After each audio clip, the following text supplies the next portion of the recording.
ಸದಾ ಸುದ್ದಿಯಲ್ಲಿರುವ social media sensation ನಟಿ ನಿವೇದಿತಾ ಗೌಡ ಸದ್ಯ ಏಕಾಂಗಿ ಬದುಕಿನ ಯಾನದಲ್ಲಿದ್ದಾರೆ. ನಟ ಗಾಯಕ ಚಂದನ್ ಶೆಟ್ಟಿ ಜೊತೆಗಿನ ಪ್ರೇಮ ವಿವಾಹ ಮುರಿದು ಬಿದ್ದು ವರ್ಷಗಳೇ ಕಳೆದಿದೆ. ಸಿನಿಮಾಗಳಲ್ಲೂ ಹೆಚ್ಚಾಗಿ ಅವಕಾಶಗಳಿಲ್ಲ. ರೀಲ್ಸ್ ಹಾಗೂ ವಿದೇಶಿ ಪ್ರವಾಸದಲ್ಲಿ ಬ್ಯುಸಿಯಾಗಿರುವ ನಿವೇದಿತಾ ಗೌಡ ಇದೀಗ ತಮ್ಮ 2ನೇ ಮದುವೆ ಕುರಿತು ಮನಬಿಚ್ಚಿ ಮಾತನಾಡಿದ್ದಾರೆ.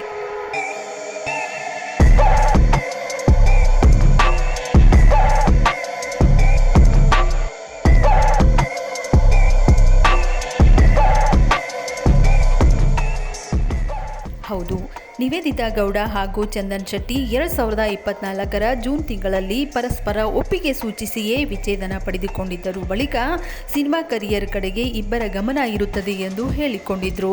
ಆದ್ರೀಗ ನಿವೇದಿತಾ ಗೌಡ ಸಿನಿಮಾಗಳಲ್ಲಿ ಹೆಚ್ಚಾಗಿ ಕಾಣಿಸ್ಕೊಳ್ತಿಲ್ಲ. ಹೀಗಾಗಿ ಇನ್ನೊಂದು ಮದುವೆ ಆಗಲಿದ್ದಾರೆ ಎಂಬ ವದಂತಿಗಳು ಹೆಚ್ಚಾಗಿ ಹರಿದಾಡುತ್ತಿವೆ. ಇತ್ತೀಚೆಗಷ್ಟೇ ಖಾಸಗಿ ವಾಹಿನಿಯಲ್ಲಿ ಸಂದರ್ಶನ ನೀಡಿರುವ ನಿವೇದಿತಾ ಗೌಡ ತಮ್ಮ 2ನೇ ಮದುವೆ ಬಗ್ಗೆ ಮೌನ ಮುರಿದಿದ್ದಾರೆ. ಮದುವೆ ಎಂದರೆ ನನಗೆ ಭಯ ಆಗುತ್ತದೆ.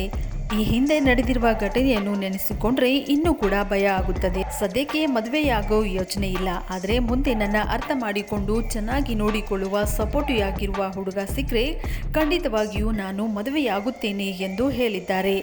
ನನಗೂ ಕೂಡ ಒಂದು ಕುಟುಂಬ ಬೇಕಿದೆ ಎಂದು ತಮ್ಮ ಮನದಾಳದ ಇಂಗಿತವನ್ನು ವ್ಯಕ್ತಪಡಿಸಿದ್ದಾರೆ.